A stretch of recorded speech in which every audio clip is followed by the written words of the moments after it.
suis Silvio Camboni, je viens d'Italie et je suis l'auteur de la bande dessinée Les Voyages Extraordinaires chez Van West, Glénat. Je viens de l'univers Disney parce que j'ai bossé beaucoup en Italie pour Disney.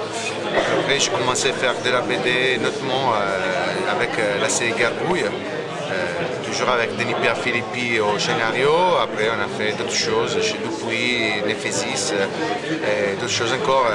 Maintenant, on est vraiment consacré à Voyage extraordinaire. Je sais pas, c'est mon style à moi. J'aime penser ça, au moins. C'est-à-dire que, évidemment, je ne suis pas capable de faire du réalisme parce que je viens d'un style qui c'est plutôt jeunesse, comics.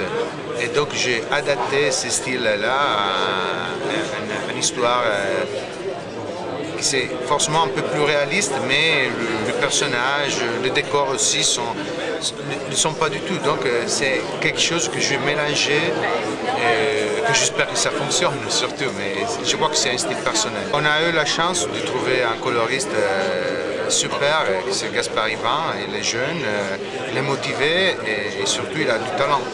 Et donc on a eu la chance de le rencontrer, il a aimé le projet et s'est plongé dedans. Et donc oui, je crois que c'est une partie importante de notre BD parce que c'est une mise en couleur particulière, personnelle, que j'aime beaucoup, que je trouve que ça colle bien avec mon style de graphisme. Pas toujours, seulement quand on a des exigences particulières. Mais normalement non, je laisse faire, j'aime découvrir. J'avoue que c'est très rare qu'on revienne sur les pages parce que normalement ça fonctionne tellement bien que ça va. Ouais, c'est une histoire un peu vernienne sans être une adaptation du Verne. C'est-à-dire qu'on a deux protagonistes qui sont deux adolescents, deux cousins c'est ça, qui sont d'une famille riche, mais par contre ils sont assez solitaires. Donc ils ont lié entre eux un rapport très solide. Ils sont super intelligents, ils sont créatifs. Et à un certain moment, il s'est aperçu que le père d'Emilien, le garçon, vient de disparaître. Et donc ils doivent absolument le retrouver. Et comme ça, ils partent pour une aventure qui c'est le but, c'est de retrouver le père d'Emilien, mais évidemment, ça va forcément les amener dans des situations compliquées qu'ils doivent trouver la façon de résoudre avec leur inventivité, créativité et l'aide évidemment de certains adultes qui vont leur accompagner. Et donc, ils vont participer à ces trophées Jules Verne dont le père était en train de préparer un engin pour y participer. Ils vont de Londres à Paris, après de Paris dans les temps 3, ils vont partir pour New York. Après, je ne peux plus rien dire parce que sinon je vous enlève le goût de le lire. L'histoire va se boucler en 3 tomes. Donc on a déjà vu les premiers 2 tomes. Je suis au travail sur les planches du tome 3 qui va sortir en mars 2014. Et là on aura le bouclage de l'histoire. Donc on fera vraiment le point de tous les fils qu'on a tendus pendant les 2 précédents tomes.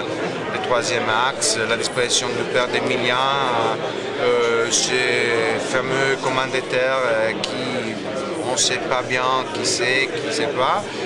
Et bon, le tome 3 va dévoiler tout ça et c'est surprenant, j'espère. Oui, ben, évidemment, il y a une partie de documentation que c'est fondamental parce que c'est vrai qu'on est dans une uchronie, donc on peut gérer une sorte de liberté créative, mais apparemment on a besoin de respecter certaines données qui font aussi que Paris c'est clairement reconnaissable en tant que Paris, Londres, New York aussi. Donc oui, je prends des photos que j'ai prises directement quand j'ai visité les villes, sinon sur internet, sur des livres. Et après, bon, je mélange tout ça avec le style du dessin qui est propre de la série. Donc c'est un peu compliqué, mais je crois que c'est une partie tellement importante de l'histoire qu'on raconte qu'il ne faut pas la laisser derrière. Bah, alors, on est dans un univers steampunk quelque part, donc évidemment, il faut inventer quelque chose qui soit en même temps technologique et avancé, mais avec cette saveur un peu vintage, ancienne, qui c'est un peu le défi. Oui, encore une fois, je prends tout ce que je peux trouver, donc je cherche des photos, de films, d'autres illustrateurs, et encore une fois, j'ai une sorte de machine à mélanger pour retrouver quelque chose qui soit original, mais qui quelque part donne des souvenirs et chacune peut retrouver des repères qu'il connaît déjà. Donc on a, oui, du Iron Man, du manga, les grands robots de la tradition japonaise, et un peu tout ça que c'est. Moi aussi, avant d'être auteur, j'étais lecteur, consommateur de dessins animés, donc il y a toute mon expérience de consommateur et de lecteur.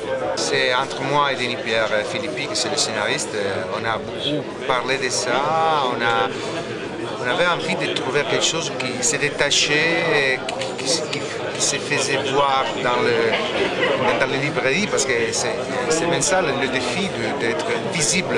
Vous savez, les librairies sont entassées de titres, de livres, et en plus, on avait envie de donner avec une certaine force ce côté vernien de l'aventure, de l'histoire. Donc on a décidé de prendre les éditions des livres de Verne et faire une version plus moderne et plus adaptée à la BD. Et on a choisi les rouges parce qu'on trouvait que c'était une couleur super visible. Et après, donc, on a construit les images de couverture à partir de la maquette qui était déjà plus ou moins projetée. Après, évidemment, c'était plus une idée, parce qu'après, ce sont les graphistes de Glénat Van West qui ont travaillé vraiment là-dessus, mais à partir d'une idée qui était déjà assez précise. Bon, évidemment, Denis Pierre, il a un goût personnel particulier. Il me demande des choses incroyables. En fait, à chaque page, c'est un défi pour moi parce que parfois c'est compliqué, mais ça fonctionne bien parce que ça fait 10 ans qu'on travaille ensemble. Donc on est devenus copains, on se connaît super bien. Moi, je connais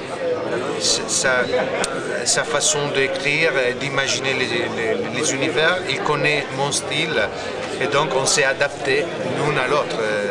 Donc la chimie quelque part s'est créée et maintenant ça fonctionne. Après, je sais pas, pour moi on s'est croisés un peu par hasard parce que c'était pour Gargouille, donc dans une chose complètement différente quelque part.